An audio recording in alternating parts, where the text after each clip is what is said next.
champions. Non mais tu le crois ça? On est les champions. Non mais c'est fou. Le MHB est une nouvelle fois au firmament du handball continental. 14 titres de champion de France, 13 coupes de France, 10 coupes de la Ligue, 2 trophées des champions et désormais 2 Ligues des champions. Montpellier est sur le toit de l'Europe. Et bonsoir à tous nos auditeurs et nos auditrices au lendemain de la finale du mondial de handball féminin, magistralement remportée par notre équipe de France 31-29 face à la Norvège. Nous sommes ravis de vous retrouver pour le 12e épisode de la saison 9 de Sport & Chill sur Radio Campus Montpellier. Vous l'aurez entendu, ce n'est pas Romain qui est aux commandes de votre rendez-vous sport de la semaine, ni même Rémi, on les salue tous les deux par ailleurs. Moi, c'est Alan et vous avez l'habitude de m'entendre déclarer ma flamme au FC Annecy lorsque je suis chroniqueur. Mais pour ce soir, je change le sens de ma casquette et je récupère le siège très confortable d'animateur. Pour cette nouvelle émission qui est d'ailleurs la dernière de l'année 2023, je suis accompagné de 4 chillers prêts à débriefer l'actualité sportive de la semaine. Et je commence avec le plus ancien parmi nous, le plus expérimenté du micro, en bref, le taulier du poste. Guillaume Bialès, comment vas-tu ? C'est gentil, comment on peut ne pas mieux aller quand on se fait flatter comme ça et si bien introduire. Merci à tous, bonsoir. Merci à toi. De l'autre côté de la table, on a avec nous Valentin qui est là pour sa deuxième titularisation. Comment ça va ? Ça va bien, écoute, encore content d'être là ce soir. Content de la victoire de ton Marseille ? On va beaucoup mieux. Depuis que je suis venu, on va beaucoup mieux. Absolument. On termine avec Alexis, en forme pour sa grande première et qui sera aux commandes du quiz en fin d'émission. Comment vas-tu ? Bonsoir, ça va très bien. On est là. Parfait. On a Yacine également qui arrivera d'ici quelques minutes. Un petit peu de retard pour lui. Messieurs, le programme qui va nous occuper ce soir sera chargé et principalement orienté sur des débats football. Mais comme chaque semaine, nous lancerons cette émission avec le sport montpelliérain, avec un retour en premier sur les résultats de l'ensemble des clubs de la métropole de Montpellier. On mettra notamment l'accent sur la semaine du Montpellier Rugby et sur le match de la Renaissance pour le MHSC du côté de la Moselle. Enfin, nous refermerons l'actualité locale avec l'agenda 100% montpelliérain. Après une première pause musicale, nous rentrerons dans le vif du sujet puisque dans la deuxième partie d'émission, on vous proposera un focus actu Ligue 1 animé par notre super Marseillais du jour, Valentin. Ce sera l'occasion de faire le bilan sur notre belle Farmers League à la veille de la trêve des vacances de fin d'année. Et dans la parole est au chiller, les chroniqueurs passeront leur coup de gueule et leur coup de cœur de la semaine, sans surprise puisque c'est une émission 100% foot. On parlera d'équipes en perdition avec le Clermont Foot et le Stade Rennais, mais on aura aussi le droit à des beaux coups de cœur pour Tottenham ou encore Bologne. Après une seconde pause musicale, on sera de retour à l'antenne pour le débat de la semaine consacré au Big Four européens.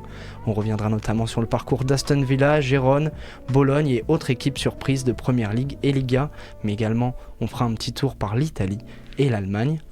Et puis on abordera, donc voilà, vous l'avez compris, ce soir c'est la fiesta du foot pour la dernière émission de l'année, enfin le dernier temps fort. Ce sera Alexis, comme chaque semaine, qui sera aux commandes du quiz.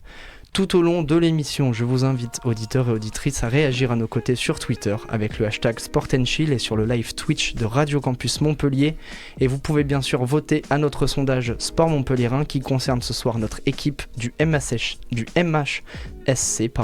La question est la suivante: le nouveau système de jeu installé par le coach Michel Derzakarian vous séduit-il, oui ou non ?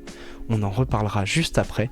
Voilà pour le programme de ce soir, messieurs. On va tout de suite attaquer avec le sport montpelliérain. Jingle. Sport & Chill, le sport montpelliérain. Et Guillaume, je te laisse nous introduire le sport montpelliérain. Et on va commencer par le MHR. Dimanche dernier, le MHR a retrouvé le goût de la victoire en s'imposant 24-19 face à Newcastle en Challenge Cup. Hier, les hommes de Patrice Colazo ont enchaîné avec une deuxième victoire consécutive, 38-5 contre les Ospreys. Enfin, après un début de saison catastrophique en championnat, il aura fallu attendre la parenthèse européenne pour que le MHR renoue avec la victoire et offre à son public du GGL Stadium un match remporté avec la manière. Bon en défense et à l'avant, Montpellier a démoli son adversaire du soir. Score final 38-5. Les Cistes sortent peut-être leur plus belle copie depuis le début de la saison, avec 6 essais inscrits et un seul encaissé, de quoi récupérer le bonus offensif et la place du leader du groupe 2 de la Challenge Cup. Pourtant, le début de rencontre semblait bien mal embarqué. Il aura fallu attendre une dizaine de minutes à nos Montpelliérains pour se mettre la tête dans le match. Et une fois le premier essai du match inscrit par George Bridge, le reste de la rencontre a déroulé à l'avantage du MHR. Le Néo-Zélandais s'est d'ailleurs offert un doublé à la 21e minute. Les autres marqueurs du soir côté Ciste sont Léo Colli, Vano Karkadze et Auguste Cadeau, également auteur d'un doublé. Pour les transformations, le MHR peut remercier la belle patte de Paul Garbisi et Louis Fourcent-Bourdette. Messieurs, petite question pour commencer, cette deuxième victoire de suite du MHR en Coupe d'Europe est-elle en trompe-l'œil avec les résultats du début de saison en top 14 ? Valentin, je te pose la question. Oui et non. Parce que ça va mieux en Coupe d'Europe quand même. Après, c'est des adversaires plus faibles quand même. Newcastle, c'était le dernier d'Angleterre. Ok. Les Ospreys, c'est une équipe galloise. Le niveau du championnat gallois est un peu plus faible en ce moment. Pour moi, on va vraiment le voir lors du prochain match là, en fin d'année. Là, je sais plus contre qui c'est, mais on va vraiment le voir. Ça va vraiment être déterminant. Le prochain match avant la 2024, c'est contre le Loup. Le Loup, c'est le match de Noël là. Ouais, à Lyon. Ouais. À Lyon, juste avant. Guillaume, pour toi, c'est pareil ? Peut-être des victoires en trompe-l'œil ou c'est encourageant pour la suite ? Moi, j'ai envie d'être un peu plus optimiste dans le sens où ça casse quand même une dynamique qui était quand même très lourde à supporter, je pense, pour la confiance du groupe. Même si les adversaires n'étaient peut-être pas encore à la hauteur de certaines équipes du top 14, ça fait quand même du bien au moral, je pense, de gagner 2 matchs d'affilée. Surtout que celui-là, c'est assez large, donc la victoire, donc c'est quand même bon signe. Ça veut dire que les changements qu'il y a eu en interne commencent à porter tout doucement leurs fruits. On verra évidemment si ça se confirme face à une opposition de taille, on va dire, avec le Loup de Lyon qui est une équipe plus redoutable. Mais bon, j'ai envie d'être optimiste parce qu'on voit que les changements ont déjà permis de gagner en Coupe d'Europe. Maintenant, il faut que ça se confirme en top 14, quoi. Très bien. Tu parlais de changement, on accueille un nouveau titulaire ce soir. Yacine, bonsoir, comment vas-tu ? Salut Alan, bonsoir à tous. Bah écoutez, ça va plutôt bien après une longue convalescence. J'ai été absent depuis quelques temps, donc je suis très heureux de revenir à l'antenne tous les fringants. Oui, fringant et pimpant comme on dit. Parfait. On parlait justement à l'instant du MHR qui enchaînait une deuxième victoire de suite. Vu que tu es là, je vais te poser la question. Est-ce que le MHR, pour toi, peut nous offrir un beau parcours européen ? Ou est-ce qu'il faut plutôt se prioriser sur des victoires en top 14 ? Alors, très sincèrement, quand on regarde le MHR en Coupe d'Europe, je rappelle, on a gagné déjà 2 fois l'édition. Enfin, la petite Coupe d'Europe de rugby. J'ose à penser que lorsqu'on voit la poule, on va largement passer. Puis après, sincèrement, on a le niveau pour la gagner. Simplement, voilà, il faut quand même se définir une échelle des priorités. La priorité, c'est le maintien absolu. D'éviter même un barrage qui pourrait nous faire peur parce qu'on sait très bien que ce soit souvent le 13e qui gagne le barrage, il ne faudrait pas non plus se jouer à se faire peur. Quand on voit l'effectif qu'on a et quand on voit les salaires installés et la réputation que le club a désormais, ça serait un immense gâchis et je pense de grandes pertes financières. Donc, selon le scénario, si on voit qu'à arriver à février-mars, on est toujours engagé en Coupe d'Europe et qu'on a grappillé des points en championnat, on peut se permettre de la jouer. Si on voit qu'on est toujours dernier, là il faut accélérer et puis lâcher la Coupe d'Europe impérativement.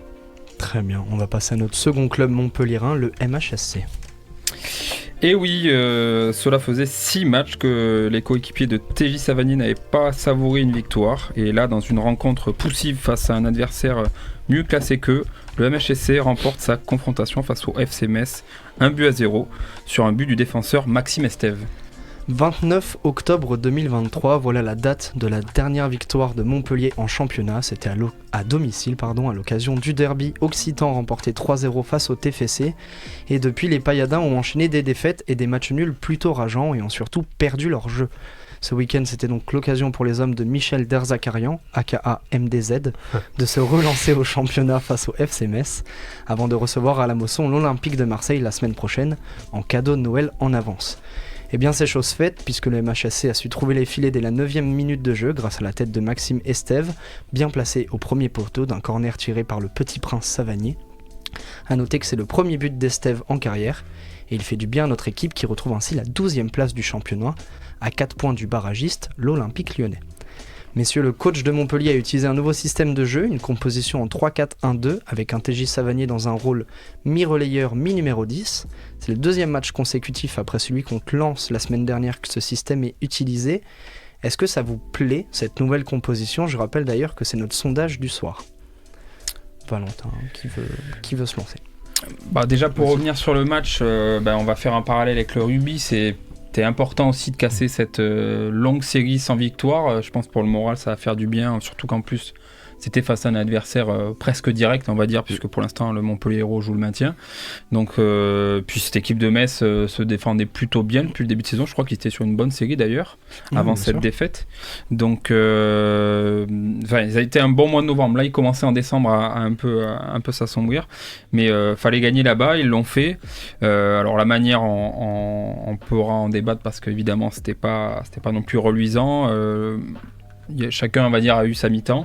Montpellier a retrouvé de l'efficacité sur les deux zones, on va dire, décisives, ce qui n'était pas du tout le cas depuis quelques mois, surtout sur le plan offensif où c'était bien triste. Là, on voit que c'est Estève en plus qui avait coûté un CSC il n'y a pas longtemps, là qui donne la victoire, donc c'est un joli symbole.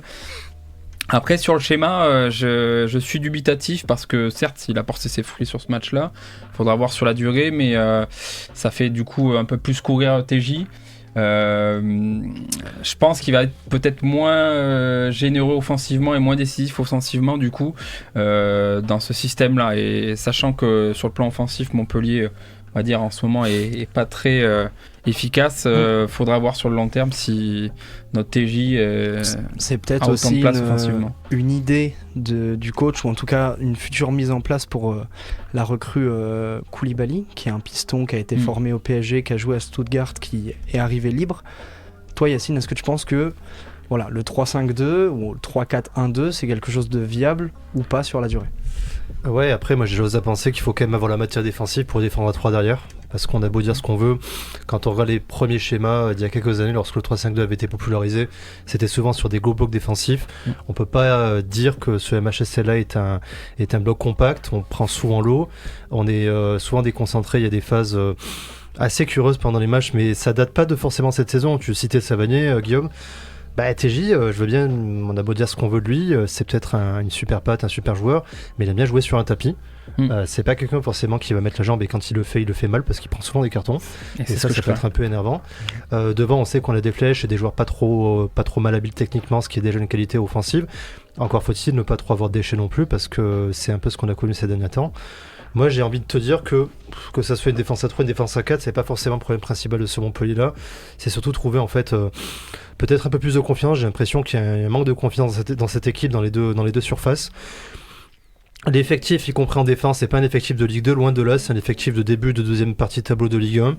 Tu devrais pas être amené à lutter pour la relégation et te faire perdre jusqu'à la fin du championnat. Moi, j'ose à penser qu'on va quand même petit à petit remonter la pente. Mais pour moi, ça relève pas d'un système défensif à 3 ou à 4. Très bien. Alexis, je voulais juste te faire réagir. Tu as eu l'occasion de voir le match contre Lens la semaine dernière.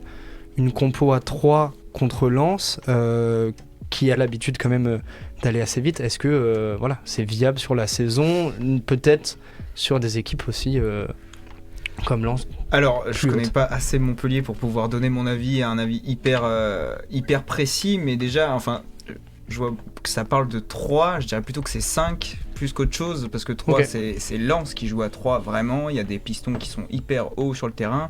Ce que j'ai vu à Lens, j'ai pas vu le dernier match, c'est pas des pistons, c'est des pistons qui sont de base des latéraux tout à fait basiques, etc., contrairement à ce que peut avoir Lens.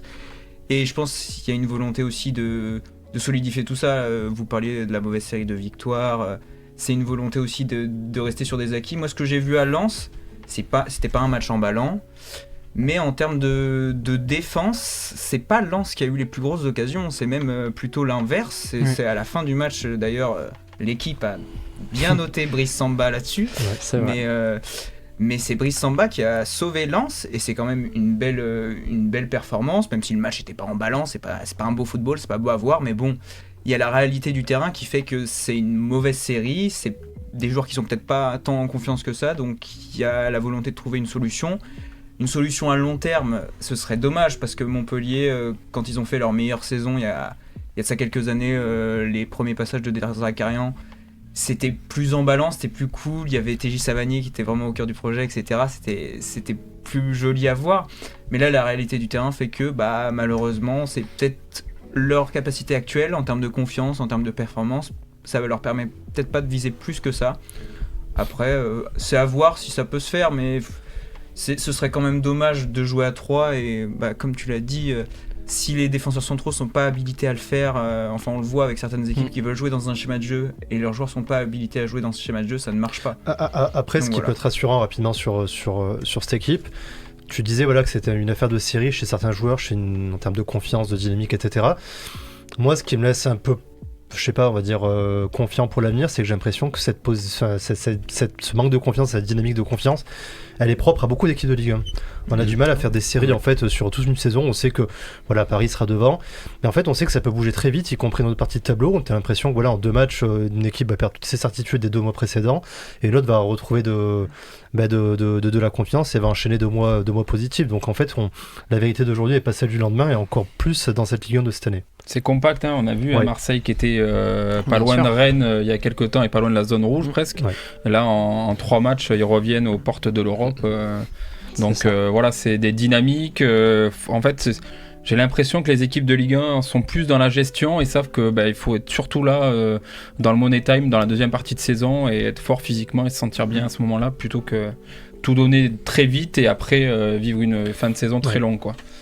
Moi en tout cas j'y crois à cette compo en 3-5-2 ou 3-4-1-2 ou 5-3-2. J'y crois, je pense aussi que actuellement il y a certains joueurs à l'infirmerie, il faut faire tourner et à voir si ça marche contre Marseille mardi. Mercredi, pardon. On va passer rapidement aux autres résultats dans le sport montpelliérain. On commence avec nos équipes féminines. En rugby, le MHR féminin s'est incliné 17-8 face au Stade Bordelais. Une défaite logique de non-montpelliéraine face à un adversaire qui prend ainsi la tête du championnat élite. Le MHSC féminin, maintenant, les coéquipières Nérilia Montdésir ont battu le Havre sur le score de 2-1. Léa Kefili et Faustine Robert sont les buteuses de la rencontre côté Montpellier.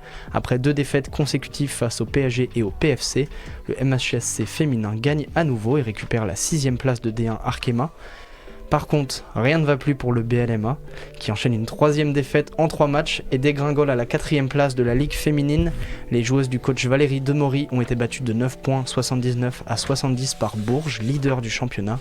Valentin, toi qui as l'occasion de suivre le BLMA pour Midi Libre, est-ce que tu peux nous faire un retour sur la méforme actuelle des joueuses de Latte ? Ça s'explique en partie avec les blessés. Okay. Parce que au basket, les groupes sont quand même assez courts, les bancs sont assez courts, surtout en Ligue féminine, à part l'Asvel qui a quand même un banc solide et encore qui a été beaucoup touché par les blessures. Là, il y a deux blessés majeurs, dont Mariam Badiam qui revient mercredi pour le match de Coupe d'Europe. Et d'ailleurs, le coach m'a avoué que la priorité c'était le match de Coupe d'Europe après la défaite 8 points en Tchéquie.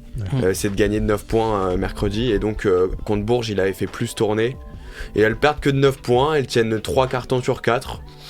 C'est pas une défaite si mauvaise, je m'attendais à pire parce que Bourges il roule en ce moment, elles roulent sur tout le monde en ce moment. Vraiment elles ont mis... par exemple contre les Tchèques, elles les ont joués en Eurocoupe juste avant et elles leur avaient mis 50 points d'écart. Ouais, effectivement. Mais c'est positif et puis comme tu as raison, j'ai pas l'impression qu'il faille s'inquiéter plus que ça. T'es encore sur 2 tableaux et à la fin, arrivé au mois de mars, avril, mai, tu seras encore bien placé pour les playoffs. Je dis pas que tu seras directement en demi, mais je nous vois bien quand même en quart de finale et puis être dans les 4 derniers pour jouer le titre encore une fois. Hein.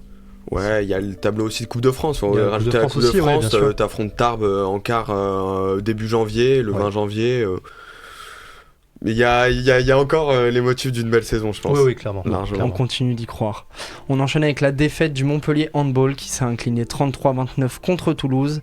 Elle fait mal, cette défaite pour le MHB qui tombe à la 3e place de l'Ikimoli Star League et qui avait l'occasion de reprendre la place de Dauphin après la défaite de Nantes. Les mots de Patrice Canaillé sont forts après cette défaite. On perd parce qu'on a eu un trou qui a été terrible, une défaillance technique, mentale et tactique. A noter que c'est la 2e défaite seulement du MHB en championnat après le revers 31-27 contre Paris au mois de novembre dernier. Enfin rapidement pour conclure, après une défaite 3-7-1 contre Chaumont le week-end dernier, le MHSC Volley s'incline cette fois-ci 3-7-2 contre Paris. Une fin de match amère pour les volleyeurs montpelliérains qui avaient pourtant remonté à 2-7 partout avant de tomber dans le 5e et ultime set 15 points à 8. Le MHSC Volley occupe ainsi la 4e place de Marmara Spike League. Et enfin pour terminer, les Vipers de Montpellier se sont imposés 5-2 contre les hockeyeurs de Toulouse-Blagnac. Une victoire qui permet à notre équipe de conserver sa 3e place en championnat de D2. Voilà pour les résultats du sport montpelliérain et on passe maintenant à l'agenda. Sport & Chill, l'agenda 100% montpelliérain. Et dans cet agenda, un programme plutôt chargé pendant les fêtes et après les fêtes. 4 rendez-vous sont à prévoir dès cette semaine. Et ça commencera dès demain soir puisque Montpellier s'en va à Nantes pour le compte de la 15e journée de championnat. Le match aura lieu à 20h. Mercredi, les Gazelles du BLMA reçoivent le Valossoun Capet Breno à 20h au Palais des Sports de Latte pour le 16e de finale retour de l'Eurocoupe. Le Montpellier Football affrontera l'Olympique de Marseille à 21h au Stade de la Mosson pour la 17e journée de Ligue 1, également mercredi soir. Et enfin, samedi 23, juste avant Noël, nos rugbyman du Montpellier Hérault iront affronter Castres à l'occasion du derby au GGL Stadium à 14h. En ce qui concerne les programmes des semaines suivantes, on vous tiendra informé des rencontres sur nos réseaux sociaux. On en termine là, messieurs, avec le sport montpelliérain. Nous, on se quitte le temps de prendre une pause musicale avec le titre Casio de Jungle. On se retrouve juste après sur Radio Campus.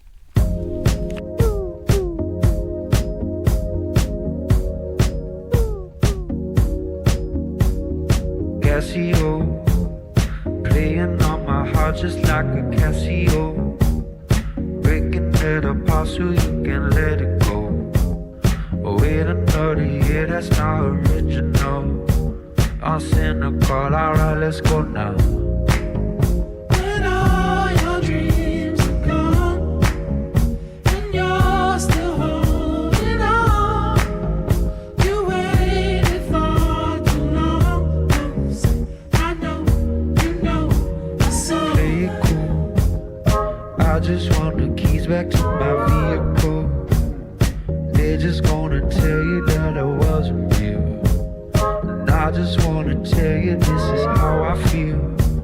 I know you feel it.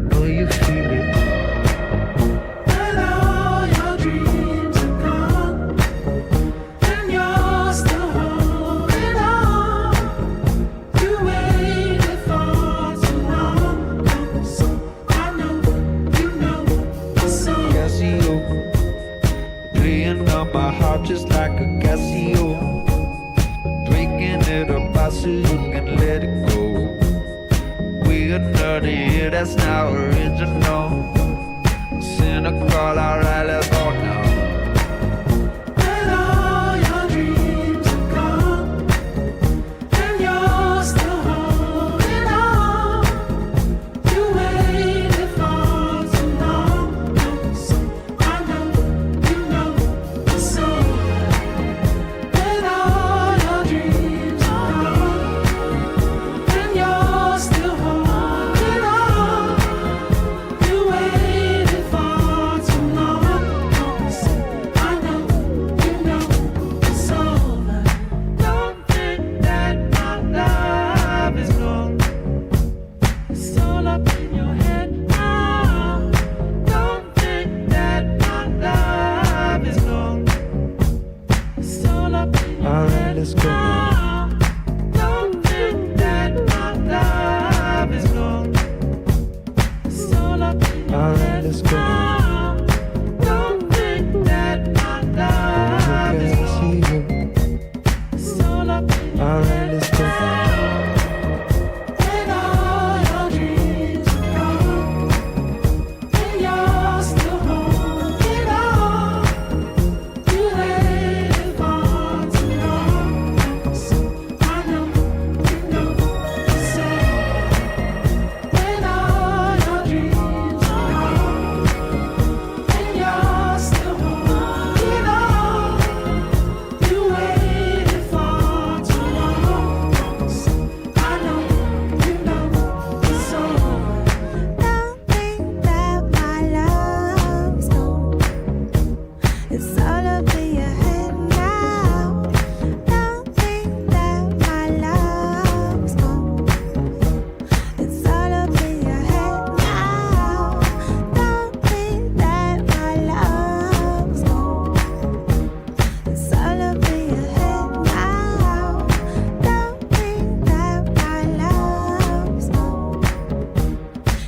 wanna be your head now. Vous êtes de retour sur Radio Campus Montpellier 102.2 FM. Vous venez d'écouter Casio de Jungle et on passe maintenant à la seconde partie de notre émission, place à l'actualité de la semaine. Sport & Chill, l'actualité de la semaine. Et dans cette actualité de la semaine, notre équipe va aborder la Ligue 1, notre belle Ligue 1, et on va prendre le temps de faire un bilan de la première partie de saison à la veille de la trêve de fin d'année, et je laisse la parole à Valentin. On arrive bientôt à la trêve hivernale de cette première saison de Ligue 1 à 18 et on commence à avoir par la même occasion quelques réponses à nos interrogations. Un PSG pas très flamboyant mais quand même champion d'automne et sans vraiment concurrence. Des clubs de la Côte d'Azur au niveau mais qui marquent un peu le pas récemment. Une bonne équipe de Lille moins ouverte que l'année dernière. La surprise Brest, on peut voir Marseille et Lens qui remontent mais sans être véritablement dominants. Et un Lyon nouveau sage. Je vais vous demander à tous, sans justifier pour l'instant votre équipe, coup de cœur de la première partie de saison ou votre joueur coup de cœur, et celle au contraire qui vous a déçu. On fait un petit tour de table, vas-y Alexis. De la première partie de saison. Ouais, genre vraiment ton coup de cœur et ton l'inverse. C'est compliqué, hein. Franchement, allez, je vais dire Nice, mais Nice parce que bon, il y a une solidité défensive, on les attendait pas forcément sans là. Justifier. Bon voilà. Et ton coup mon coup bas, on va dire le PSG. J'expliquerai pourquoi. À toi Guillaume. Moi en coup de cœur j'ai Metz-Brest parce que c'est un petit club avec des petits moyens et puis ils ont une équipe qui me plaît bien, qui essaye de jouer de plus en plus et puis en plus c'est une équipe résiliente puisque l'an dernier c'était pas loin de descendre en Ligue 2 donc chapeau et puis après en coup de gueule je vais mettre encore une fois le manque de concurrence en Ligue 1 qui du coup nivelle pas vers le haut malheureusement et heureusement pour les supporters du PSG évidemment. Coup de cœur, moi je dirais quand même. Et pourtant, c'est pas une équipe que je porte dans mon cœur, mais Lille. Lille qui est une équipe très bizarre toutes les années en fait, qui en haut en bas, et depuis Fonseca on a l'impression que la mayonnaise prend. Ça a été compliqué quelques fois, mais on a l'impression que voilà, ça reste une équipe solide du top 5 qui peut viser plus haut. Et là, ils sont un peu dans leur standard habituel et ils sont encore en Coupe d'Europe, ce qui est à signaler. Coup de gueule, un petit peu, c'est un peu très méchant même, mais le Lorient un peu très hypé l'an dernier avec le Brice. Alors c'est bien gentil, mais ça va lutter pour le maintien et puis voilà. Ça va descendre. Je dis pas que c'est sa place naturelle, mais voilà, il faut un peu dégonfler les profils qu'on surcote. Ça a été une bonne année sous le Brice, etc. Ils se sont fait après estropier, mais il faut pas non plus trop en faire. Voilà. Moi, mon top, ce sera Nice, puisque j'en parlerai après. Et mon flop, Toulouse. Vas-y. Voilà. Vas-y. Moi, mon top, Brest. Parce que Brest, l'intensité, notamment qu'ils mettent à domicile. La belle Ligue. L'intensité à domicile, le premier match, je me souviens de la première journée contre Lens, c'était incroyable. Ouais. Même contre Paris, ça a failli passer, c'était passé à ça. Brest à domicile, même si contre les petits ils ont un peu plus de mal je trouve parce qu'il faut assumer le jeu et tout, mais contre les gros c'est vraiment l'équipe qui me fait kiffer en ce début de saison au niveau intensité et à l'inverse Clermont, mais j'en parlerai dans mon coup de gueule. Bien sûr, pas de soucis. Bon, et du coup, moi je vais expliquer pourquoi Nice. Bon, j'ai pas forcément vu Nice, beaucoup tu le mets de en matchs. top ou en flop déjà ? Je les mets en top, mais parce qu'on les attend pas là, et il y a une certaine solidité défensive. C'est pas mon football, bien évidemment, mais moi je suis plus proche du football de Lens, mais bon, c'est difficile de mettre Lens en top de cette première partie de saison en tout cas. Mais Nice c'est solide, et j'aime beaucoup la charnière Todibo Dante, je trouve ça exceptionnel. Bon, même si là sur le dernier match, Todibo s'est pris un rouge, a été expulsé, mais c'est d'une solidité certaine et je trouve que c'est toujours un recrutement assez intéressant avec des joueurs qui sont prometteurs et là ça prend. Je pense qu'ils surperforment forcément, mais c'est quand même sympa de les voir là quoi. Et en flop j'avais mis qui ? Ah oui, le PSG. Je vais mettre plutôt Luis Enrique que le PSG, parce que Luis Enrique, il faudra m'expliquer un moment comment il pose ses compos, parce que là, c'est quoi la dernière dinguerie qu'il a fait ? Il l'a fait avec un escalator, je crois. Ah oui, les aéronauts latérales, qui a succédé d'ailleurs à l'autre très bon latéral, Carlos Soler. Enfin, il y a aucun sens dans cette équipe. Le mercato... C'est devant ça va, mais au milieu c'est une catastrophe. C'est une catastrophe. Il y a Zahir Emery quoi. Ugarte, c'est sympa, mais c'est pas un vrai numéro 6 comme il faudrait au PSG. Derrière, la philosophie de jeu qui voudrait être portée par Luis Enrique, qui sera un football d'attaque, un football de possession, un football intense, mais qui sait se calmer, etc. Ça marche pas avec des profils comme Skriniar. Il y a aussi Nuno Mendes qui à gauche, qui est vraiment une vraie perte. Le fait de pas l'avoir, parce que c'est quand il est présent, c'est un des meilleurs latérales du monde. Et là, c'est vrai que c'est un gros déficit parce que du coup, tu es obligé de mettre Skriniar et Lucas Hernandez à gauche. Mais enfin, il y a pas de logique entre le projet de jeu, entre les recrutements, entre ce qui est proposé sur le terrain. Même Luis Enrique, le symbole de la plus grosse occasion du PSG la semaine dernière, outre le but, c'était l'occasion de Mbappé, pour moi, qui doit mettre au fond, qui ne met pas au fond et que Zule rattrape, mais c'est Luis Enrique qui va gueuler sur Lucas Hernandez parce qu'il joue long, alors que, et même là, sa dernière lubie, c'est Mbappé en numéro 9, il y a trop de choses à dire sur ce PSG là. Messieurs, je T'avais prends. mis Nice, donc... J'avais mis Nice également, puisque comme tu le disais Alexis, je les attendais pas là. Ils changent d'entraîneur alors que ça se passait bien. Ouais. Ils récupèrent des joueurs pas trop mal. Boulka confirmé à la place de Schmeichel. Todibo très très fort. Donc très intéressant. Est-ce que ça va réussir à prendre la place du PSG ? Je ne pense pas. Mais je les vois faire une saison comme a pu faire Lille ou Monaco il y a quelques saisons, c'est-à-dire un club français qui a la chance, entre guillemets, de ne pas jouer de Coupe d'Europe et de tout mettre pour le championnat. Tu les vois aller jusqu'à la Ligue des Champions l'année prochaine ? Pour moi, ils finissent top 3 sans vrai. aucun problème. Voir s'ils arrivent à bien gérer et tourner, ils peuvent faire quelque chose en Coupe de France. Moi, je sais que je suis un partisan de la Coupe de France où pour moi, c'est un trophée à ne pas laisser de côté. C'est bien le seul. Voilà. Hein. Sinon, ça laisse des clubs au Savoyard battre Marseille en demi-finale. Ce qui est beau aussi. En quart de finale, Ce qui est pardon. beau aussi. Donc, non, moi je suis partisan de ça. Le petit bémol sur Nice, c'est que je trouve que Sofiane Diop ne joue pas assez comparé à l'année dernière. Très beau joueur. Et sur mon flop, j'aurais été tenté de mettre le PSG, mais je vais mettre Toulouse parce que je les voyais faire une grosse saison.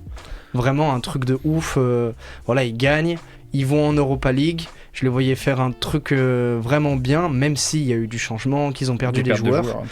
Et des choix douteux. Voilà, un petit peu comme Lens, où ça fait des grosses saisons l'année dernière, ça surperforme, et là cette année ça a beaucoup de mal. Après, le FC Algorithme, il a des limites, j'ai envie de dire. Voilà, c'est bien beau de jouer FM dans la réalité. Après, t'es quand même en 16ème d'Europa League, tu joues les barrages.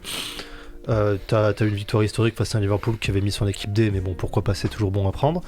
Après, à côté, tu fais partie de cette caravane de clubs qui va lutter aussi jusqu'à la fin. Moi, personnellement, je les vois se sauver quand même, parce que c'est pas la pire équipe, même dans le jeu. Mais par contre, attention, parce qu'ils peuvent jouer le maintien jusqu'à la toute fin. Pour moi, ça fait partie de ce genre d'équipe qui peuvent se faire peur jusqu'à la 34e, pardon. Pour moi, c'est vraiment, dès le début de saison, je les voyais faire comme Nantes la saison d'avant. En fait. Ça y ressemblait quand même. Et là, ça y ressemble encore plus. Ouais. Genre, ils tombent contre un assez gros en Europe. C'est ça. Ils vont faire un bon match et ils vont galérer jusqu'à la fin de saison. C'est ça, parce que après t'as pas l'effectif taillé pour jouer sur les deux tableaux. Mais c'est bien, il y a du panache parce que mine de rien, leur groupe d'Europa League était pas forcément évident.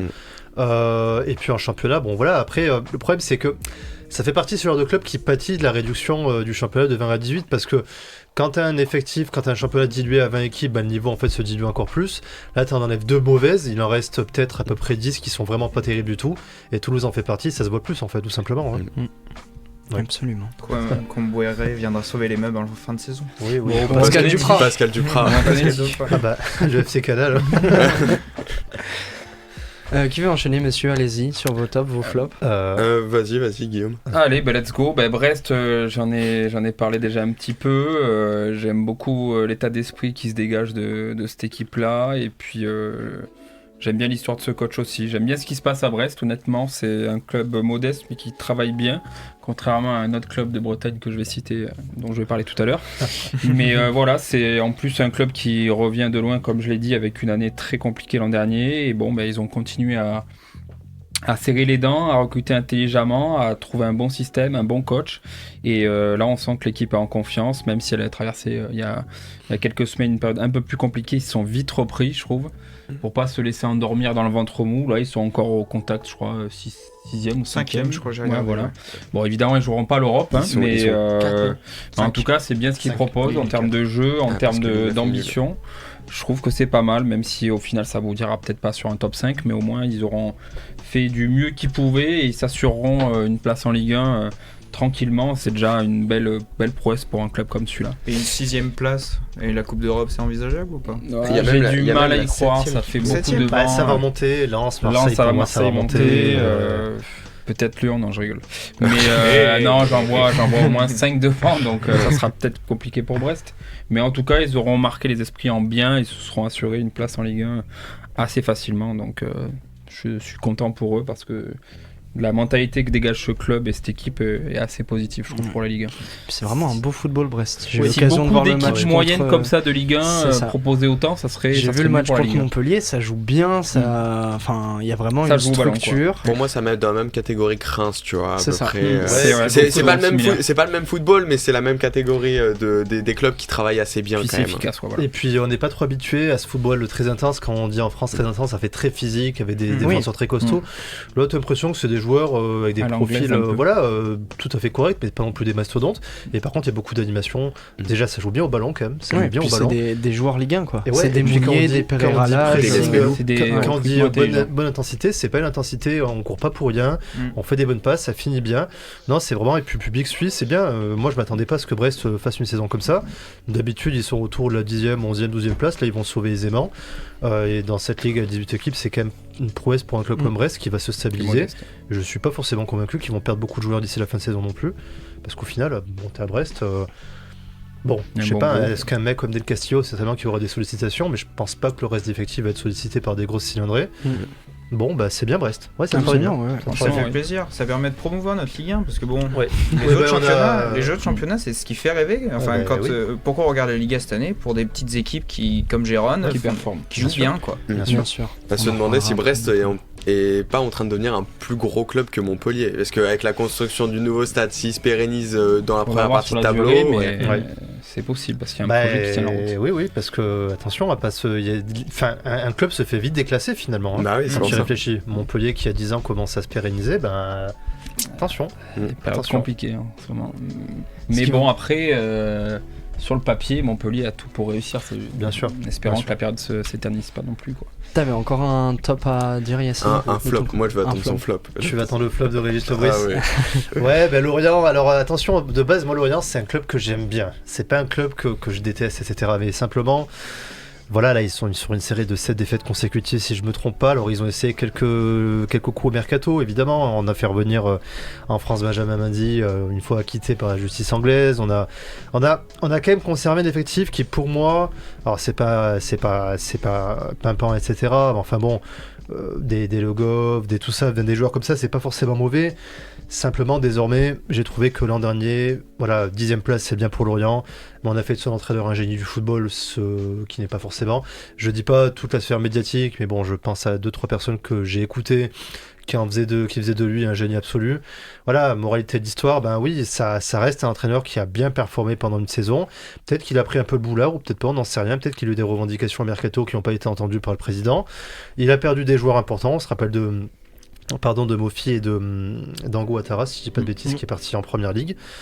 Voilà, un petit flop un petit flop gentil parce que c'est un club que j'apprécie bien quand même, contrairement à Toulouse par exemple. Mais voilà, il faut pas se voir plus beau qu'on ne l'est. Malheureusement, les dynamiques vont et viennent très très rapidement dans le football, encore plus aujourd'hui. Je souhaite à Lorient de s'en sortir, mais j'ai trouvé qu'on en faisait un petit peu trop l'an dernier, que ça s'est confirmé cette année malheureusement. Très bien, est-ce que tu avais un dernier... Quelque chose pour terminer, Valentin, peut-être tes Non, top, tes flops. moi je me réserve pour mon coup de gueule sur le bon dernier de Ligue 1. Mon dernier flop, si vous voulez, brièvement, Vas-y, Guillaume, histoire de mettre en lumière des équipes qui travaillent mal et des clubs qui travaillent mal, justement. Une déception, on va dire, globale, mais qui se renouvelle un petit peu chaque année, malheureusement, c'est l'absence de concurrence pour le PSG et les gros qui travaillent mal. Alors, évidemment, Lyon, c'est un point d'orgue, hein, c'est même plus mal travaillé, c'est de pas travailler du tout, pour le coup. Mais même des des équipes qui pourtant sont pas si mal classées comme Monaco ou Marseille et encore pire Rennes, j'en parlais tout à l'heure.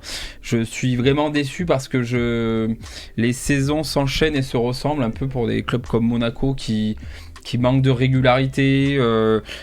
Pareil, le projet, on ne le comprend pas trop. Dès qu'il y a un joueur qui est clos, il part direct, avant même d'avoir été bon presque. Ça fait des reculs à droite à gauche, des fois au dernier moment de l'été. Donc, je ne sais pas où vont ces clubs-là. Et en fait, j'ai l'impression qu'ils se satisfont un petit peu de rester tranquillement derrière le PSG, sans les bousculer. Ils se disent, tant que je suis dans le top 5, on va dire, ma saison, elle n'est pas non plus ratée. Du coup, on cherche pas non plus à titiller le champion en titre, alors que c'est quand même des grands clubs de notre championnat avec des gros budgets. Quand on parle de Monaco, Marseille, Lyon et même Nice, faut pas l'oublier, c'est des très gros budgets. Il y a de quoi faire des projets vraiment ambitieux et d'aller titiller le PSG sur du moyen terme, voire long terme. Et au final, ils sont pas là parce que il y a un manque d'ambition et on travaille pas efficacement comme par exemple Brest avec peu de moyens qu'ils ont. Ils optimisent, ces clubs-là n'optimisent pas du tout. Et ce qui m'inquiète le plus, c'est qu'ils ne se satisfont de peu en fait. N'ambitionnent pas plus, alors qu'il y a les moyens d'ambitionner plus. C'est inquiétant pour la Ligue 1, je trouve, à moyen terme. Je parle de la concurrence, du peu de concurrence en Ligue 1. Moi, j'en voudrais moins aux équipes qui ont déjà réussi à titiller Paris à gagner le titre de champion qu'à ceux qui n'ont pas encore réussi. Tu vois, Lille, par exemple, en 2021, c'était inattendu. C'était très bien, etc. Monaco 2017, quand tu vois l'Armada cette année-là, ils ont bien mérité devant Paris, voilà, c'était très bien. Par contre, qu'un club comme Lyon, comme Marseille, ait jamais été en mesure de chercher un titre face à un Paris, alors que même à Montpellier, même si c'était hors contexte QSI, c'était au tout début, quand tu vois que Lille et Monaco ont réussi à le faire et que Lyon et Marseille en ont été incapables, moi je trouve ça scandaleux par contre. Je dis pas gagner 9 trophées sur 10, je dis quand même, tu peux avoir, Lyon c'était quand même 250 millions de budget, tu peux quand même, et pourtant des fois ils étaient pas très très loin. Il y a une année où ça peut tomber de ton côté quand même. T'as des joueurs, t'as le stade, t'as le réseau, il y a des années où Paris n'est pas imprenable. C'est pas l'an vrai. dernier par exemple. Paris est de moins en moins. Et oui, et ça c'est imprenable. frustrant parce que quand tu vois que même Lille en a été capable et de manière largement méritée, quel que soit le style, on s'en fiche, défensif, contre-attaque, football champagne, on s'en fiche. L'important c'est de gagner un titre. Ça fait 10 ans que Paris a une hégémonie absolue ou quasi absolue, et voir un Lyon ou Marseille être incapable de choper un titre de Ligue 1, ça et m'énerve. de s'en approcher, c'est ça qui est inquiétant en fait sur le long terme, c'est qu'on voit pas une progression ni vraiment une équipe qui pourrait potentiellement sur quelques années bousculer vraiment le PSG et le sanctionner dans des années où ils sont pas très bien quoi. Ils peuvent se permettre d'avoir des brouilles dans le vestiaire, d'avoir de la mauvaise gestion à tous les étages, et au final tu as l'impression qu'ils ont tellement une marge parce que derrière les clubs qui devraient être ambitieux et qui ont des moyens ne suivent pas, ne peuvent pas les concurrencer. Tu regardes l'an dernier, il est pas normal qu'un club comme Lens qui a quelques années était encore en Ligue 2 était l'équipe qui était la plus proche de prendre le titre de champion à Paris, qui était nul. Oui, complètement. Paris était nul. Et Lens, qu'on n'attendait absolument pas. Il y a 2-3 ans avant, ils étaient en Ligue 2. Et c'est pas normal que c'était Lens, l'année dernière, pourtant nous régalant tous, qui était le plus en mesure de gagner le titre au nez à la barre de Paris, quoi. Où sont les Monaco, où sont les Marseille, où sont les Lyon, quoi. Surtout Marseille-Lyon, il faut être très méchant avec eux. Faut pas se satisfaire du top 5. Il faut espérer qu'en 2024, Paris ne gagne pas. Et c'est en tout cas ce que j'espère. Peut-être vous aussi, messieurs. Merci pour ce débat. Sur notre magnifique Ligue 1, on va poursuivre la discussion avec certains clubs, puisqu'on passe tout de suite au coup de cœur et au coup de gueule de nos chroniqueurs. C'est parti pour La Parole est au Chiller. Sport & Chill. La parole est aux Chillers. Une parole est aux Chillers 100% foot, puisque vous l'aurez compris, c'est le thème de cette émission de fin d'année. On va commencer avec les coups de gueule. Valentin, tu voulais nous parler de ton flop Ligue 1. Tu n'es pas du tout satisfait du Clermont Foot. Non, en fait, vu comme ça, on peut se dire c'est un des plus petits budgets de Ligue 1. C'est presque normal. C'est presque normal, mais en fait, ils nous avaient habitués à quand même un peu mieux, notamment dans l'esthétique, dans la production du jeu. Oui. Là, c'est juste. 10 buts marqués, 23 encaissés. C'est largement la pire attaque de Ligue 1. 10 buts marqués seulement en 16 matchs, je crois. 16 matchs, ouais. 16 matchs. 16, ouais. Clermont, pour moi, n'est cette saison pas au niveau de la Ligue 1. Presque Clairement pas. Joli. Simplement 2 victoires cette saison contre Lorient et Lyon qui sont les concurrents. Qui sont juste au-dessus, 17 et 16. Ok, ça fixe une équipe. Ouais, voilà. Les 2 premières années de Clermont étaient très bonnes en Ligue 1. Cette année, c'est beaucoup plus compliqué. La plupart des matchs sont des purges. Mais j'ai regardé celui d'hier. Et la première mi-temps, Marseille leur marche littéralement dessus. Ouais. Ils essayent de ressortir de derrière, mais ils perdent la balle à 30 mètres de leur but. Il devrait y avoir 3-0 à la mi-temps, il y a 2-0. La deuxième mi-temps est un peu mieux. Ouais. Mais c'est pas... On s'enflamme pas, c'est pas foufou non plus. Ils n'ont pas frappé une seule fois en première mi-temps, par exemple. Et leur première frappe, ils marquent à la 48e première frappe. D'accord. Effectivement. Si en plus de ça, on rajoute leur comportement, qui n'est pas le plus apprécié en Ligue 1. La famille Gastien n'est pas la plus appréciée en Ligue 1. C'est quoi, ils sont hautains, ils sont quoi, ils sont... Décline-nous-les un peu en 3 mots. On la connaît pas cette famille Gastien. La famille Gastien a le fils qui est sur le terrain, milieu de terrain. Ah ouais. Il parle beaucoup sur le terrain. D'accord. Vraiment. Grande bouche. Okay. Oui, grande bouche. Le père, il parle beaucoup tout court. Ok, bon. Il y a eu aussi, bon, c'est pas pour, ils sont impliqués dans l'incident à Montpellier, mais c'est pas de leur faute, ça là. Ouais. Mais ça a envenimé un peu malgré tout les choses.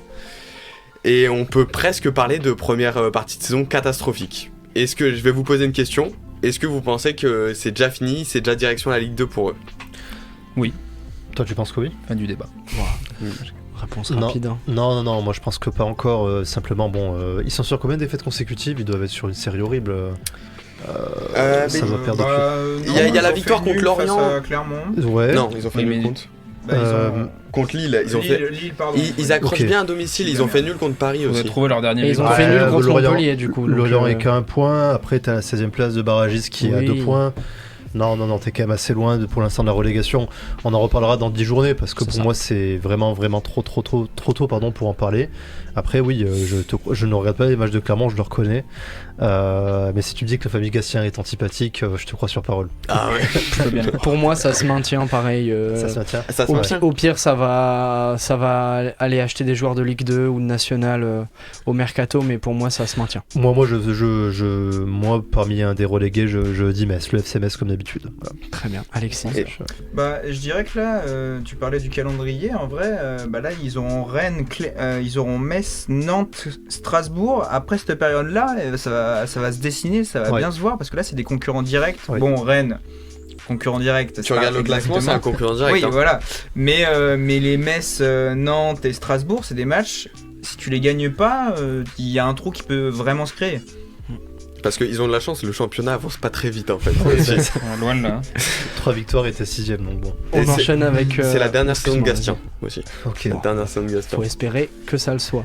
On enchaîne avec le deuxième coup de gueule, celui de Guillaume. Tu voulais nous parler des mauvais résultats du Stade Rennais en championnat.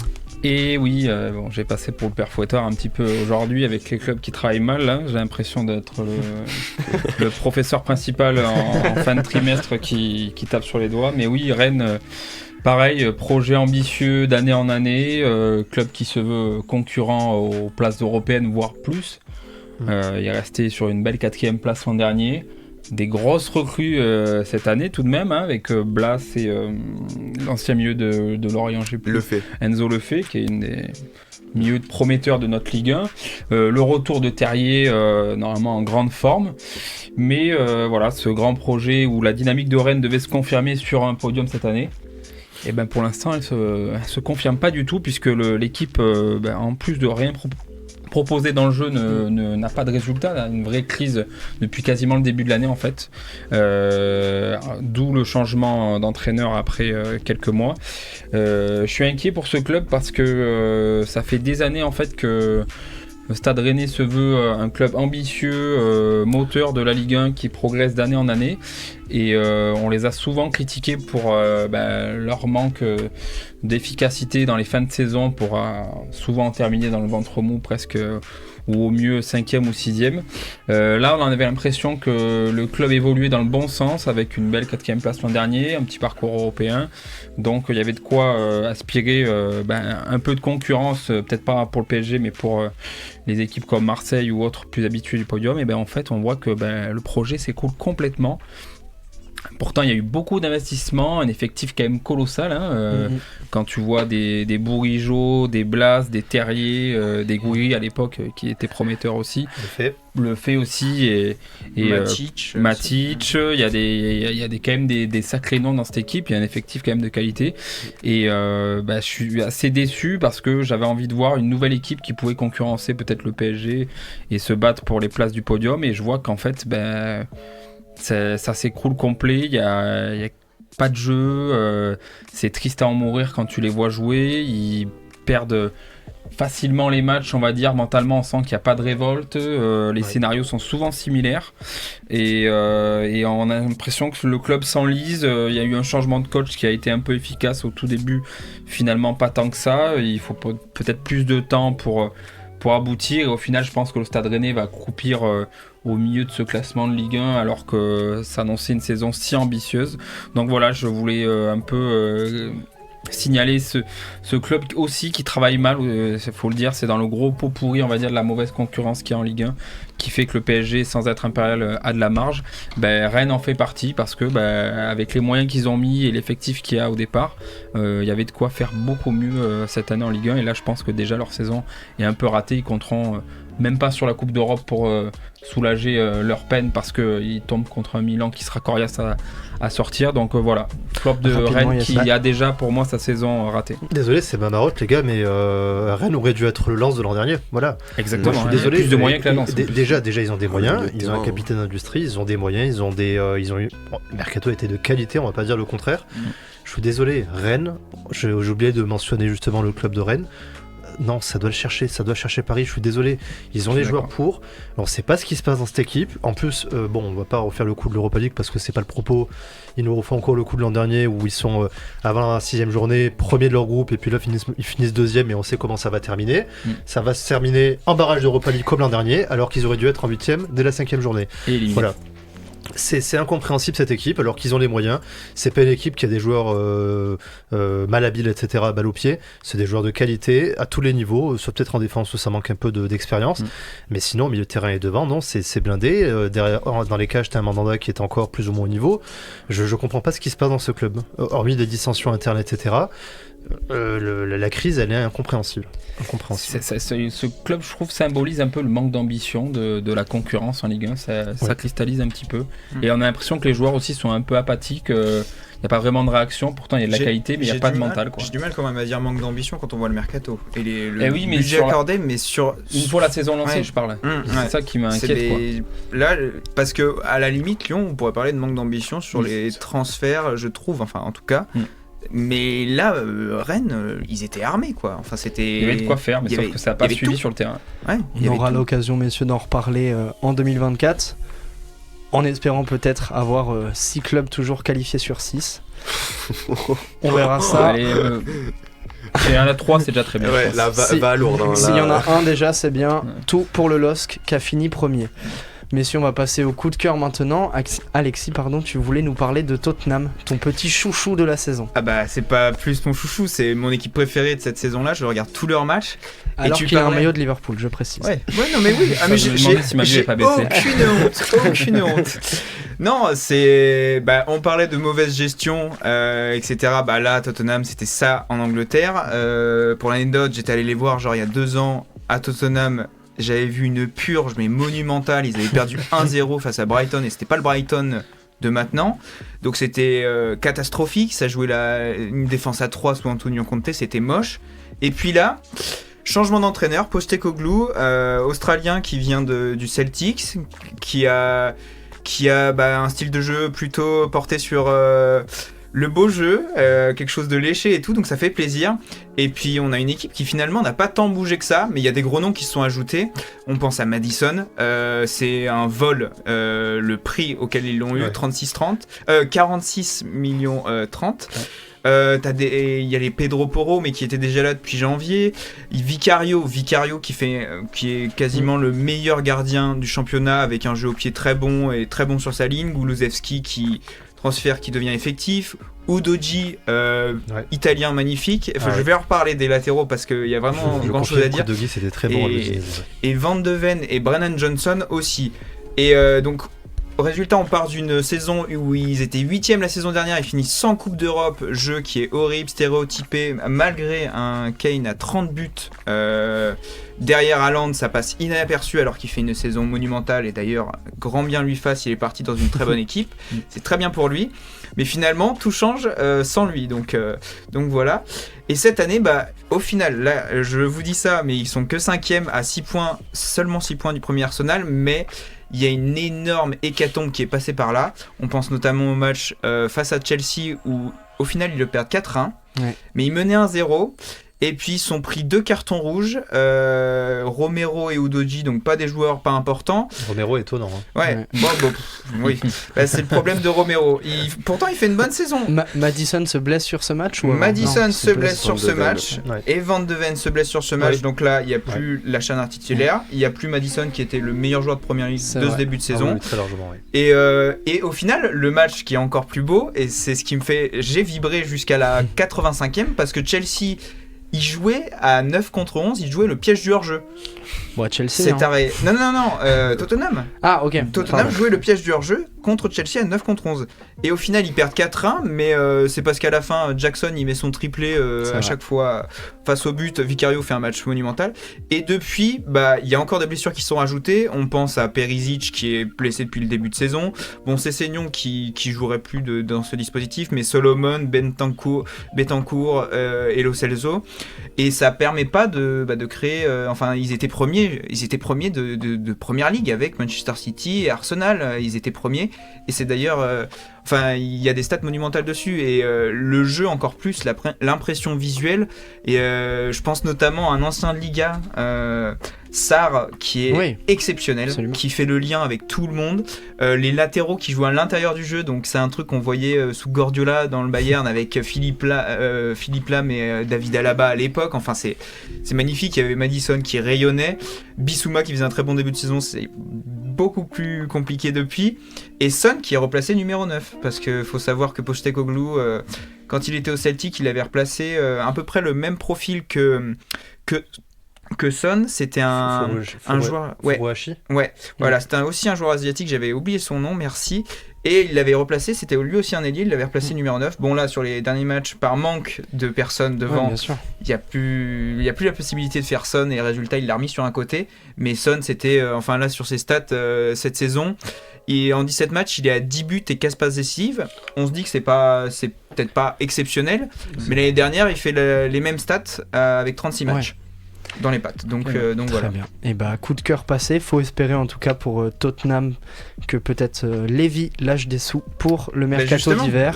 Ça c'est ce qui a changé par rapport à l'année dernière, c'est que là Van de Ven c'est du 40 millions, Madison c'est du 40 millions. Après il a accepté de vendre Kane à 100 millions. Et 100 millions, de Kane, mais ça a été bien réinvesti. Brennan Johnson, c'est pas une petite somme, c'est 55 millions. Après Tottenham c'est pas le genre de club qui a des transferts que je qualifierais de stupides, c'est plutôt bien pensé quand même. Hein. Bon, tu mets un petit montant, pour la première ligue t'es pas forcément d'accord. C'est bien pensé.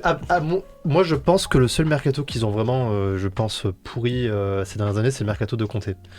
Lorsqu'il est arrivé, pourtant je sais que j'aime bien Perisic, j'aurais même pas dit ça moi. Mais j'ai trouvé qu'il avait trop fait venir en fait ses copains de Serie A, en tout cas les joueurs qu'il avait entraînés en Serie A. Kulusevski au final, je crois que c'est sous lui qu'il arrive.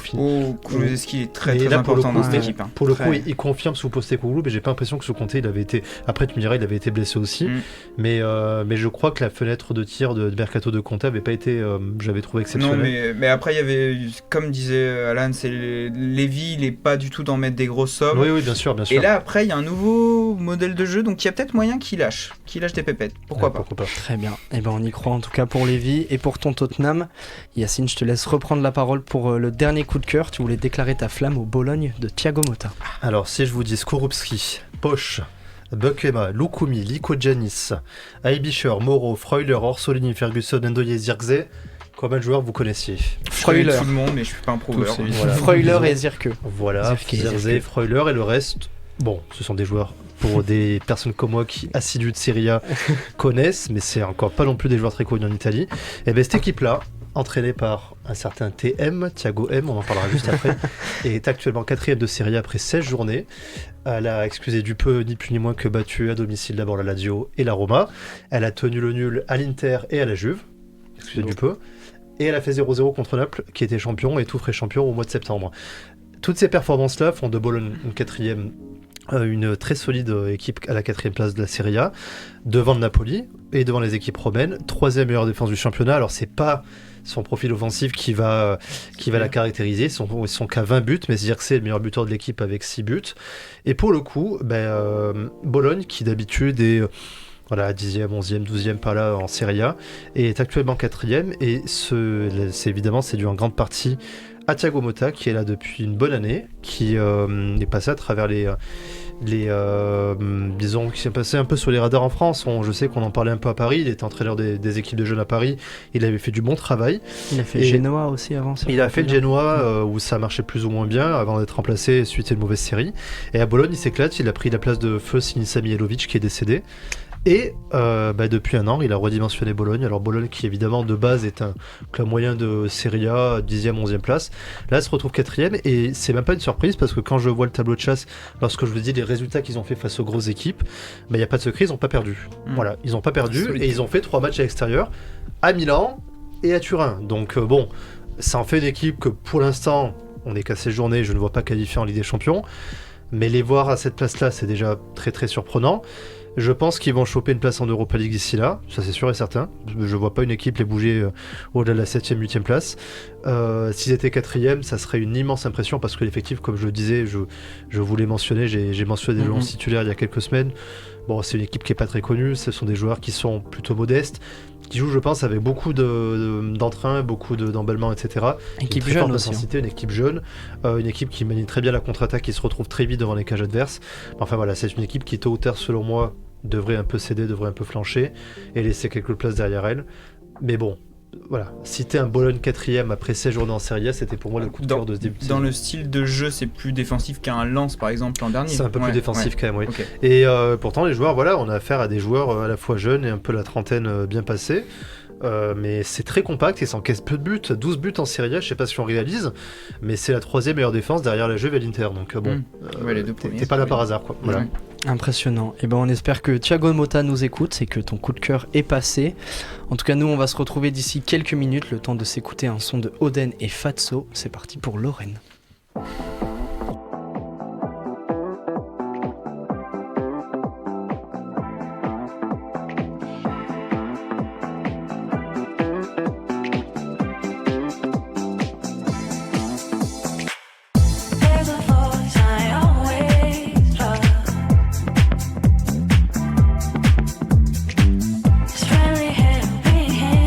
Tells me leave, I'm up.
Vous êtes bien de retour sur Radio Campus Montpellier 102.2 FM. Vous écoutiez Lorraine de Oden et Fazzo.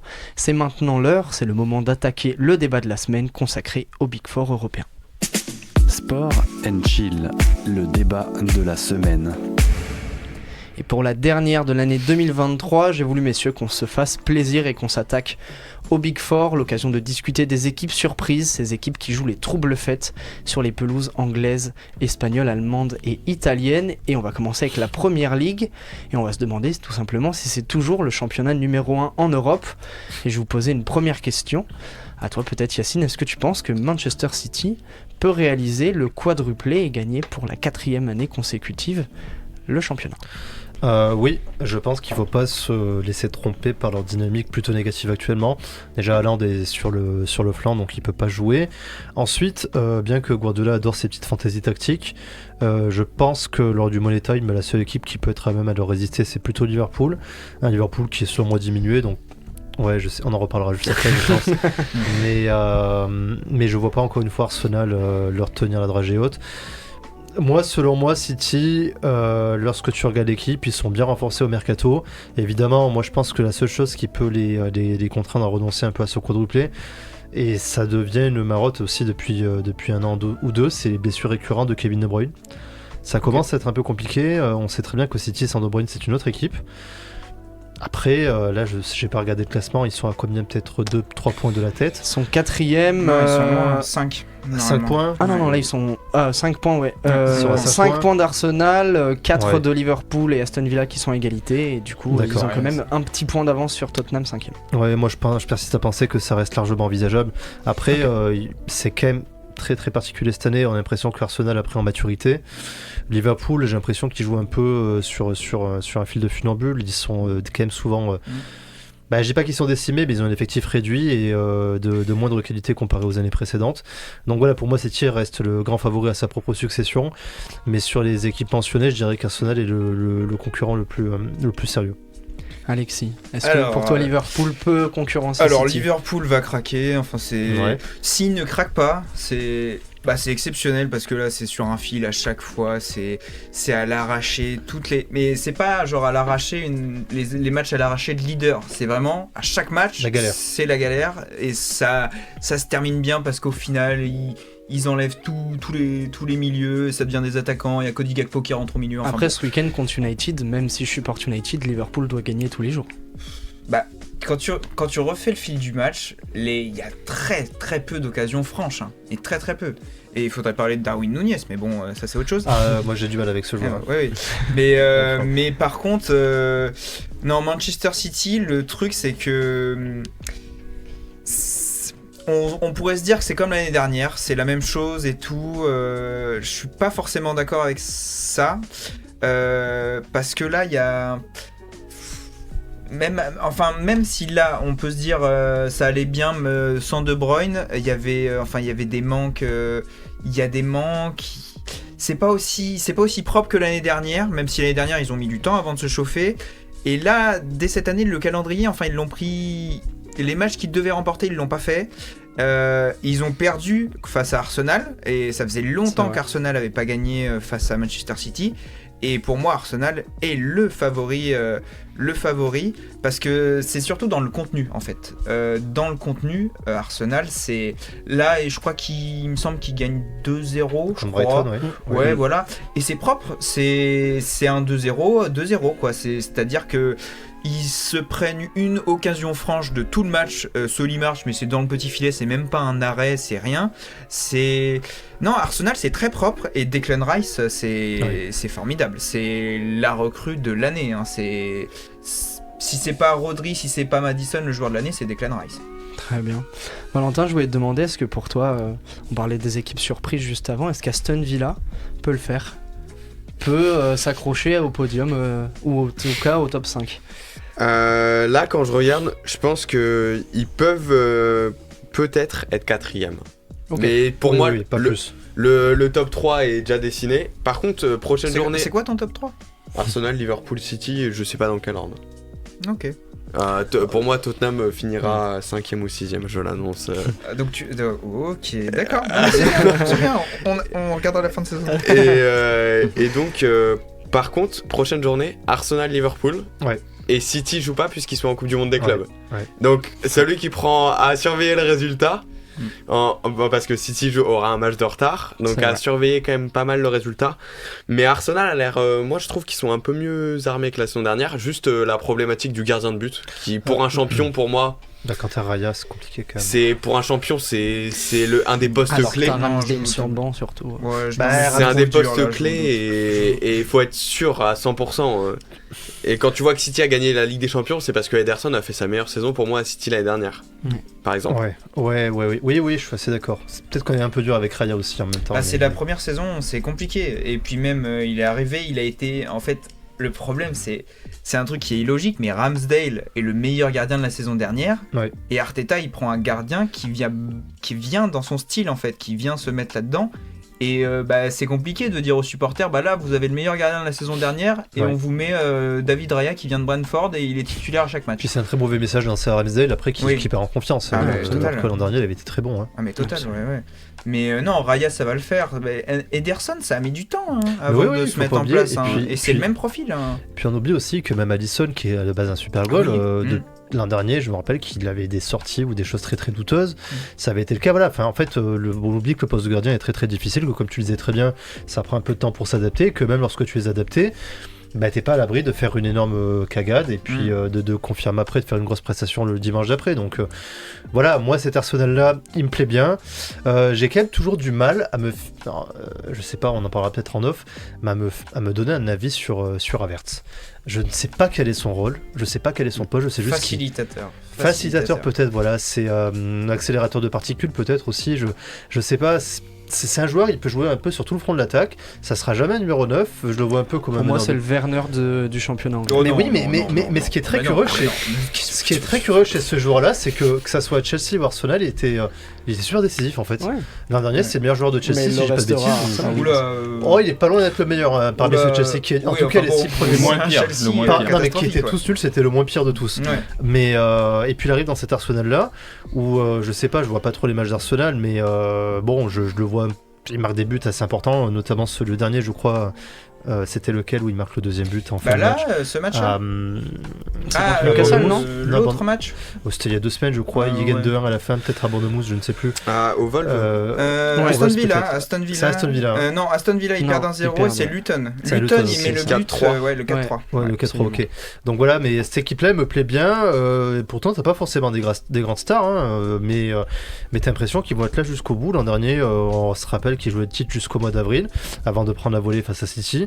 Et qu'en fait, ils perdent le titre plutôt d'eux-mêmes parce que lorsqu'ils arrivent face à City, le mois d'avant, ils commencent à accumuler les nuls à domicile et à l'extérieur alors qu'ils écrasaient tout le monde jusqu'au mois de mars. Et ils ont quasiment perdu le titre tout seuls.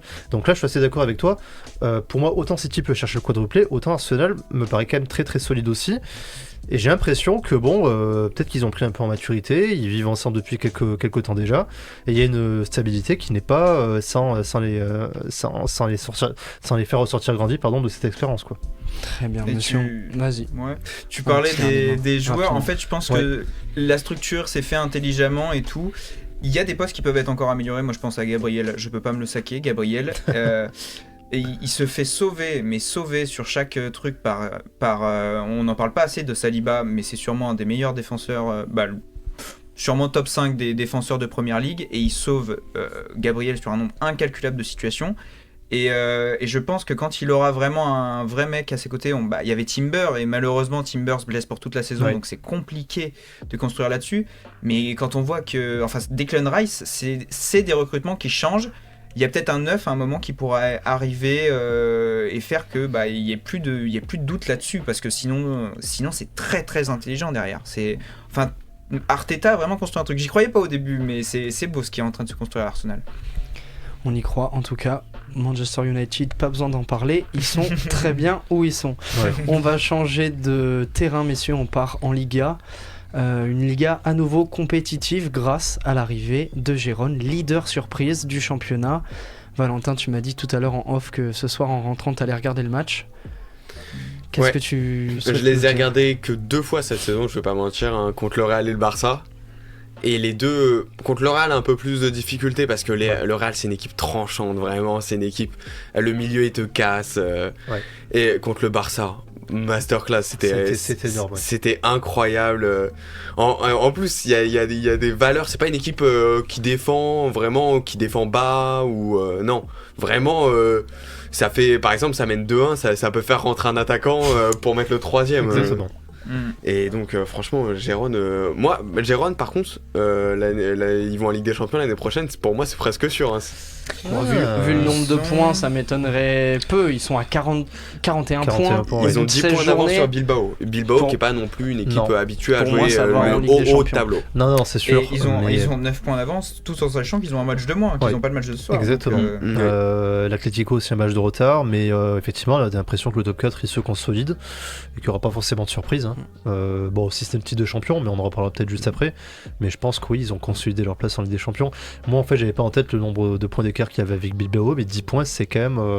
9 avant le match de ce soir. Ouais, 9, donc là, ils peuvent passer à plus 12. Ce soir, ils jouent à Alaves. Oui, ils peuvent passer on parle pas mal. Hein. Ça peut passer à plus 12, ça commence à être conséquent quand même. Guillaume, est-ce que tu penses qu'il y a quelqu'un qui peut aller chercher Gérone? Je pense à l'Atlético, au Real, au Barça. Est-ce qu'un des trois peut quand même... voilà. Même Moi, si aujourd'hui le Real est toujours leader. Toujours des craintes sur les équipes comme ça qui marchent bien, qui ont la confiance, où on va dire tout est ouvert. On sent qu'il y a une très bonne dynamique et je suis content pour eux parce que pareil, c'est un club modeste qui a un projet qui revient de loin, même s'ils ont connu il n'y a pas si longtemps la 2e division. Ils reviennent, là ils font une super saison. Je suis toujours craintif des pronostics, on va dire, à mi-saison, parce qu'on sait très bien, tous autour de la table, vu qu'on est des fins connaisseurs de football, que la deuxième partie de saison, et notamment les périodes d'avril-mai, sont souvent décisives et se révèlent souvent les gros clubs qui sont bien préparés justement dans tout leur processus sur une saison, que physiquement, c'est là où ça se paye. Et c'est souvent là où les petites équipes comme... Gérone qui ont certes un beau jeu, une belle dynamique, un bon état d'esprit. Le banc aussi a son utilité. Ces équipes-là, en principe, n'en ont pas trop et physiquement payent en fin de saison. Donc c'est pour ça que j'espère évidemment de tout cœur qu'ils seront le plus haut possible parce que j'aime bien savoir que dans des gros championnats comme ça, il peut y avoir des belles surprises qui se confirment. Mais j'ai peur quand même qu'ils terminent au final tout de même 4e. Parce que je crains que les tauliers, on va dire, de la Liga à la fin de saison montrent un peu les muscles et les épaules et l'expérience et aussi le physique qui fera peut-être la différence et qui fera que Gérone sera peut-être au pied du podium à la fin de saison. Mais en tout cas, c'est enthousiasmant. En tout cas, on va le voir sur les autres championnats aussi, qu'il y ait des équipes, on va dire, avec des moyens modestes qui prouvent qu'encore... si on marche bien, on peut exister dans des gros championnats. Parfait, transition parfaite pour aller jusqu'en Bundesliga, où le phénomène du Bayer Leverkusen et de son coach Xabi Alonso rafle tout. Pour vous donner les stats, le Bayer Leverkusen en championnat, c'est 15 matchs joués, 12 remportés, 3 matchs nuls, 42 buts inscrits, seulement 12 buts pris, 39 points, 4 d'avance sur le Bayern. Est-ce que le Leverkusen peut enfin mettre fin à la dynastie munichoise?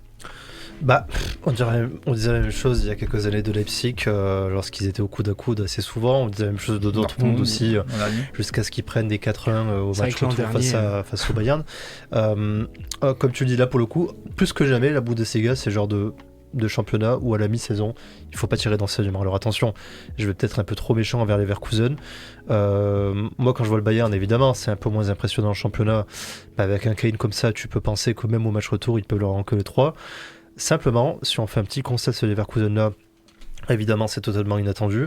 On se doutait bien que Xabi Alonso, qui avait repris le club je crois en moitié de championnat l'an dernier, ferait du bon travail cette année. De là les imaginer premier, ça aurait été peut-être un peu différent. Je me rappelle surtout du nul qu'ils font au Bayern 2-2 je crois, où ils doivent même gagner le match, ils sont meilleurs que le Bayern. En Europa League ils dévastent tout, ils sont pour moi parmi les grands favoris au titre en Europa League. En championnat il est très très très peu de miettes, tout marche très bien, le mercato était très bien pensé. au lieu de faire venir des jeunes à valoriser par la suite, ils ont fait venir, je dis pas des vieux grognards, mais des trentenaires qui étaient confirmés tant à l'étranger qu'en Bundesliga. Je pense à Jonas Hoffmann de Mönchengladbach, je pense à Granit Xhaka qui avait joué de très longues années à Arsenal, et mine de rien, voilà, Grimaldo qui est arrivé libre de Benfica. Toute cette émulsion a fait que le Bayern, non content d'avoir de très bons jeunes à la base, en plus a chopé Boniface du championnat belge. Tout marche bien, les joueurs se régalent entre eux. Un entraîneur, bon, évidemment on sait quel joueur était Xabi Alonso, qui privilégie aussi un jeu léché, etc., mais ça n'empêche pas, comme tu le disais très bien Alan, d'encaisser peu de buts. C'est pas une équipe qui laisse des trous derrière, c'est pas une équipe qui prend des 20 de 40 mètres dans le dos des défenseurs. Voilà, combien de temps ça va durer? Mais ce qui est intéressant en plus par rapport à l'année dernière, tu parlais de la défense. L'année dernière c'était horrible. Quand il prend l'équipe, ils sont à la limite de se faire reléguer, et la défense, et le pire c'est que c'est les trois mêmes. Oui, Koscielny, Tapsoba, tout ça, oui. C'est les mêmes, et là cette année c'est une des meilleures défenses du championnat. Exactement. Donc voilà, de là aller voir titiller le Bayern pour le titre, c'est sûr qu'ils vont les titiller. Passer devant, définitivement, je n'y crois pas pour l'instant. Surtout qu'ils auront sur deux tableaux à jouer. Et pour moi, franchement, la carotte est très belle. Aller jouer en Europa League aussi. Ils ont l'effectif pour gagner la coupe, pardon. Mais par contre, jouer sur 2-3 tableaux différents, ça peut être un peu compliqué au vu de l'effectif. Mais bravo en tout cas à Xabi Alonso et à l'équipe de Leverkusen, qui nous régale tous. Et c'est peut-être la plus belle équipe d'Europe en termes de jeu qu'on voit depuis le début de saison. Valentin, tu penses que Munich va gagner à la fin de la saison, ou Leverkusen peut prendre la place? Moi je pense que Munich va, comme toutes les saisons, assurer le coup, porté par un Harry Kane qui est déjà à 20 buts cette saison en championnat. 20 buts, je sais pas si on se rend compte de 20 buts C'est correct. Munich a un match de retard, parce qu'à cause de la neige. Mais Leverkusen, ils sont pas habitués à jouer sur beaucoup de tableaux. Il leur reste la Coupe d'Allemagne, je crois. Ouais, je crois aussi. Oui, je crois qu'il leur reste la Coupe d'Allemagne aussi. Donc ça fait déjà 3 tableaux. En deuxième partie de saison, ça pourrait se payer un peu. Après ils sont encore invaincus. Ouais, mais ils évitent aussi les matchs de barrage d'Europa League. Oui. Donc c'est déjà 2 matchs en moins, c'est bien. Ouais. Mais un gros 8ème. Vu les équipes qui restent, je pense un gros 8ème. Oui, c'est sûr. Très bien, merci messieurs, je suis désolé, on ne parlera pas de la Serie A ce soir, on se la garde pour un autre jour. On va passer maintenant au dernier moment de cette émission, celui que les chillers attendent le plus chaque semaine. C'est parti pour le quiz. Sport and Chill, le quiz. Et je laisserai Alexis s'occuper du quiz, tu as 7 minutes. Alors, je vais juste noter pour avoir les points à la fin. Bon, déjà, alors du coup, première question, ça va être une citation pour se mettre un peu dans le bain. Et direction le basket. Donc, je cite, l'objectif c'est clairement d'être champion NBA. On construit des habitudes de champion ainsi que notre identité. Je vous donne 4 options. Jason Tatum, Rudy Gobert, Michael Jordan ou Tyrese Maxey. Rudy Gobert. Tyrese Maxey. Alors du coup Tatum, moi j'ai dit. Tatum, Maxey. Gobert. Allez, Gobert, Valentin et Alan, c'est un point. Mais du coup, il y a Michael Jordan. Oui, non, j'ai mis Michael Jordan dans les options. Attends, mais du coup, je comprenais pas, il avait rien à faire là. Il avait pas en tant que propriétaire de Charlotte. Mais bon, du coup, c'est bien Rudy Gobert au micro hier de beIN Sport avec Rémi Réverchon qui a dit ça.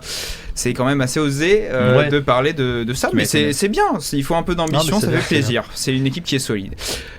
D'ailleurs, qui sont les dauphins à l'ouest de ces Timberwolves, qui sont d'ailleurs au même bilan, il me semble, en NBA que les Celtics, les premiers. C'est le Thunder, oui. Ouais, Alan. J'ai pas idée, je vais dire Minnesota. Minnesota, c'est l'équipe de Gobert. Mais du coup, et Guillaume. Ok, ici aussi, je vais dire. Ok, ici, et vous avez tous des points. J'aurais pas dû dire la réponse. Non, mais c'est le Thunder, oui. Ouais. Tu peux noter les points, Valentin, parce que là, j'y arrive pas. Alors, du coup, c'est d'ailleurs le Thunder qui a remporté une belle victoire face aux champions en titre, les Nuggets, sur un game winner de Shai Gilgeous-Alexander. Et eux qui ont été menés tout le match. Troisième question, on repart sur du foot. Liverpool et Manchester United se sont quittés sur un score de 0-0 ce dimanche dans une rencontre dominée par les Reds de la Mersey. À quand remonte la dernière victoire de Manchester United à Liverpool, donc à Anfield? 2017 avec Louis Van Gaal. Alors du coup, Guillaume. 2018, moi je dis. 2018 aussi. 2017. 2015. Et c'était 2016, 17 janvier 2016, sur un but de l'Infernal. Wayne Rooney. Voilà. J'étais pas loin. Il y avait Young latéral gauche. Ouais. Mais pour qui? Quelle époque? Là du coup tout le monde... non, Personne personne n'a eu n'a le personne n'a eu point. le point. Alors du coup on va sur du handball. On doit bien parler de nos championnes du monde quand même.